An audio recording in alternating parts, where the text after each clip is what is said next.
We've had so many instances, people that work for me just the other day, 2 years old, 2.5 years old, a child, a beautiful child, went to have the vaccine and came back and a week later got a tremendous fever, got very, very sick, now is autistic.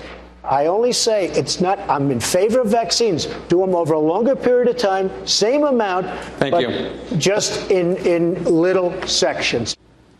Well, that was businessman Donald Trump moments ago at the latest Republican presidential debate, suggesting there may be a link between vaccinations and autism, something Dr. Ben Carson disagrees with. For more, we are joined now by retired pediatric neurosurgeon Dr. Ben Carson. Doctor, great to see you tonight. So let me ask you, because some walked away from that exchange. Trump himself suggested that you and he are in agreement. Just for the record, do you agree that there is any sort of a linkage between autism and vaccines?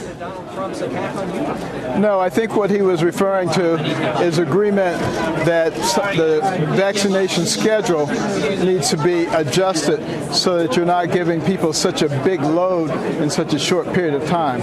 I think if you ask him about the autism, he will be the only one who can really answer that.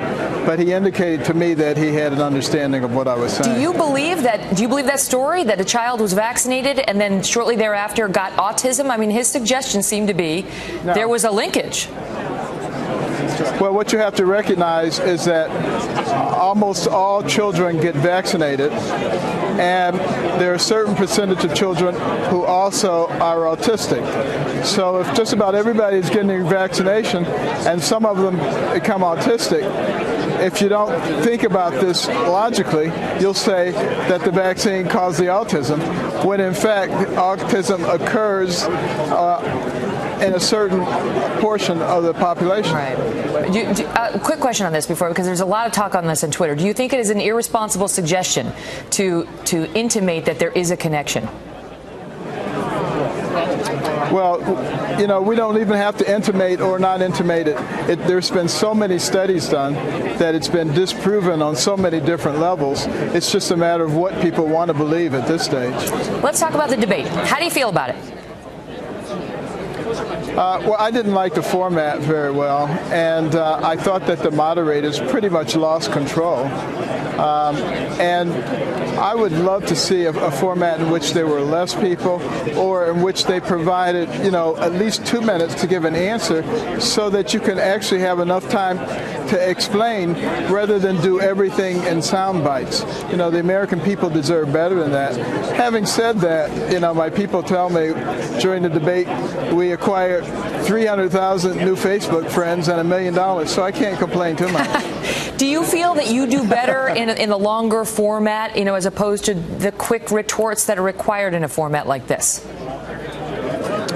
Yes, much better when you actually have an opportunity to explain to people.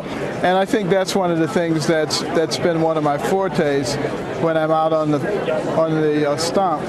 You have an opportunity to really develop the story for people and help them to really see where you're coming from and why you're saying what you're saying and why it makes sense. In this kind of format, you don't really get a chance to do that.